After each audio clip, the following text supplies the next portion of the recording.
Welcome back. Now, as soon as you hire a domestic worker, you become an employer with legal responsibilities. The national minimum wage hike for full-time domestic workers has been in effect for the last 2 months. Domestic help employed 5 days a week, 8 hours a day, must be paid an average of just over 4,780 rand. Non-compliance may result in hefty fines of up to 50,000 rand. This week we celebrated International Workers' Day, and on the back of this, Stuart MacGregor, labour law expert, joins us to reflect on the legalities of the domestic worker and employer relationship. Thank you so much for your time, Stuart. Let's actually start off with those key legal responsibilities that an employer of a domestic worker is obligated to uphold. Talk to us about that, and is there a difference between employing a South African versus a non-South African? Yes, thank you so much for having me, and hello to the listeners. First of all, the current liabilities for employers is that they should register their domestic worker with the Unemployment Insurance Fund. There's also the Compensation for Occupational Injuries and Diseases, the COID, and that's for injuries and diseases in the workplace.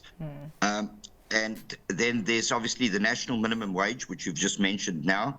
Currently come into effect 1st of March 2024, the increase. That's at 27.58 Rand per hour. So that's calculated hourly for those domestic employees who don't work full-time. Then you would use that calculation.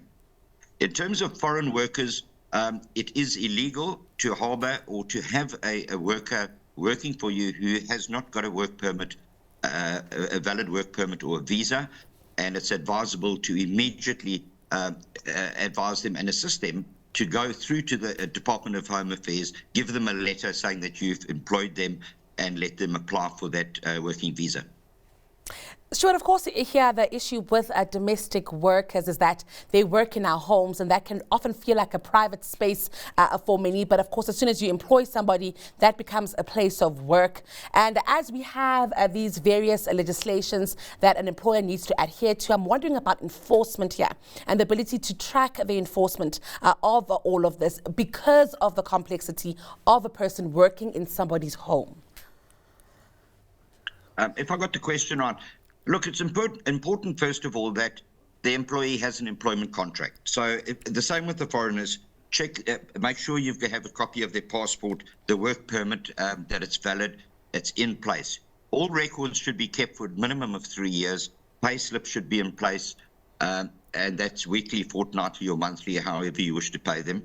That should be on record, and then obviously registered for UIF for the COID Act, as I said earlier, national minimum wage, indicated on the pay slip with the hours worked, and obviously now that they've fallen under the COID Act ever since 2020, that legislation was extended to them. The home now is the workplace as it is for business, and therefore it has to be a healthy and a safe working environment.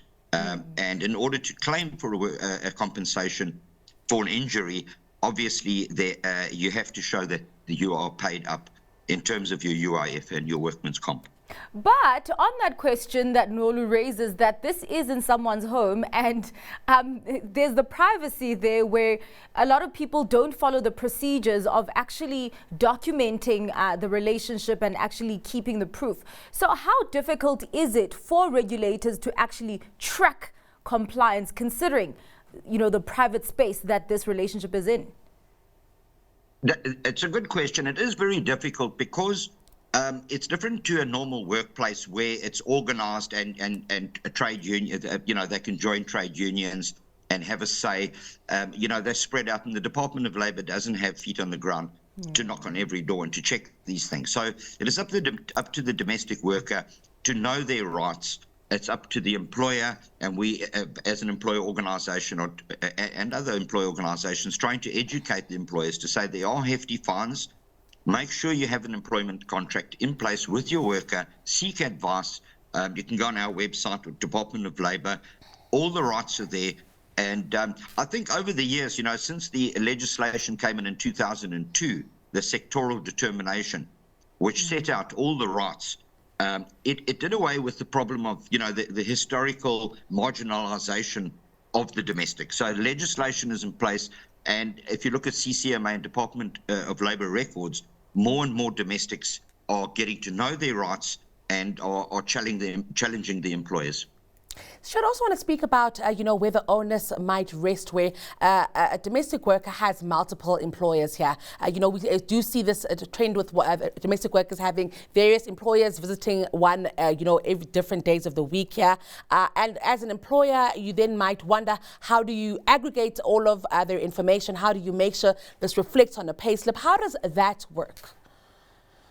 Each employer is an individual and it's a separate employer. So if you work for 2 days for employer A, they register you with your UIF, the COID, etc., pay you the national minimum wage. They have to comply fully.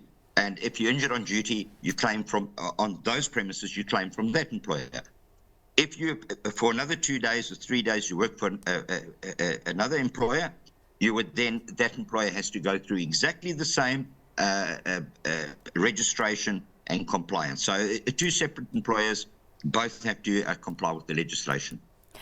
I'm wondering, Stuart, because I think the non-formalization, the historical non-formalization of this relationship has made it easy, I guess, for employers to switch domestic workers around and for domestic workers to also move around.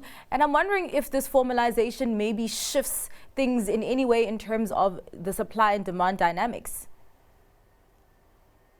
It does. It's a difficult sector, and the domestic employees have always been vulnerable, and they always will be. Because they're not organized. So they will move around, and they unfortunately at the mercy of the employer, who themselves are at the mercy of their company in terms of being retrenched. The economy is bad, not getting a salary increase, and obviously that then plays a part in the home. So you do see retrenchments or people trying to cut down a 5-day working week down to 2 days because they just can't afford it.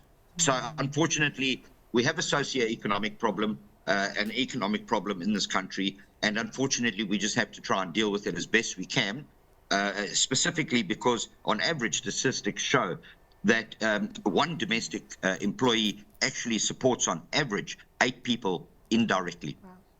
Certainly bringing us to a very necessary level of consciousness this afternoon, Stuart. Thank you so much for this. That was a labour law expert, Stuart MacGregor.